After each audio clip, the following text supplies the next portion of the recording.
বৈষ্ণবনগরে রাজ্যপাল ঘর ছাড়াতে শিবিরে যাবেন বোস। পার্লালপুরে ঘর ছাড়াতে জন্য শিবির, শামশেরগঞ্জ ছেড়ে বৈষ্ণবনগরে আশ্রয়, এখানেই যাবেন রাজ্যপাল সিভি আনন্দ বোস।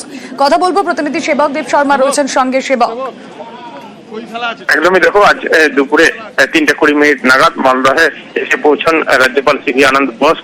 তিনি যেটা জানিয়েছেন যে তিনি আজকে ক্যাম্পে যাবেন, অর্থাৎ পার্লালপুরের যে হাই স্কুল সেখানে যে ধুলিয়ান থেকে আসা মানুষজন যারা ঘর ছাড়া, তাদের সঙ্গে তিনি কথা বলবেন, তাদের আবেগ অনুভূতির কথা জানবেন, তাদের অভাব অভিযোগের কথা জানবেন।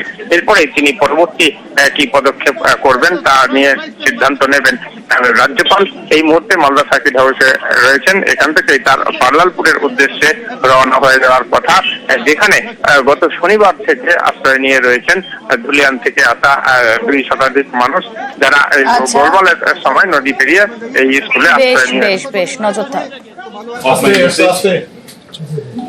Is to bring the situation back to normalcy at the earliest, and also to establish peace in society.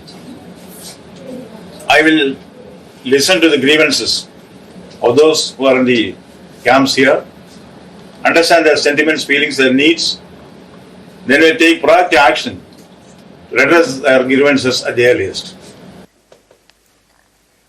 মালদায় ঘরছাড়াদের বিক্ষোভ, পার্লালপুর হাই স্কুলে ঘরছাড়াদের বিক্ষোভ, এসডিও বিডিওকে ঘিরে বিক্ষোভ, বিএসএফ ক্যাম্পের দাবি ঘরছাড়াদের আশ্রয় শিবির ছাড়তে চাপের অভিযোগ, শিবির ছাড়তে বিএসএফ ক্যাম্প বসানোর শর্ত দেওয়া হয়েছে। সেবক দেব শর্মা প্রতিনিধি রয়েছেন আমাদের সঙ্গে। সেবক,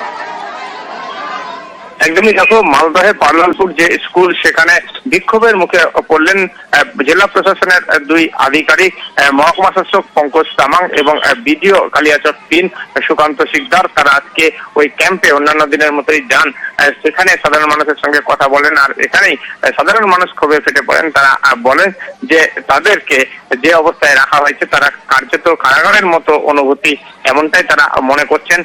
তারা একই সঙ্গে বলছেন যে তাদেরকে চাপ দেওয়া হচ্ছে যাতে তারা যে বাড়ি সেই এলাকায় ধুলিয়ানে ফিরে যান, কিন্তু তারা বলছেন এখনো তারা মানসিক ভাবে সেই সাহস শক্তি পাচ্ছেন না যাতে করে তারা ফিরে যেতে পারেন নিজেদের বাড়িতে। তারা বলছেন পূর্ব শর্ত হিসেবে তারা নিরাপত্তা চান, সেক্ষেত্রে বিএসএফ এর ক্যাম্প এলাকায় করার ব্যবস্থা করতে হবে, এমনটাই দাবি তাদের। বেশ।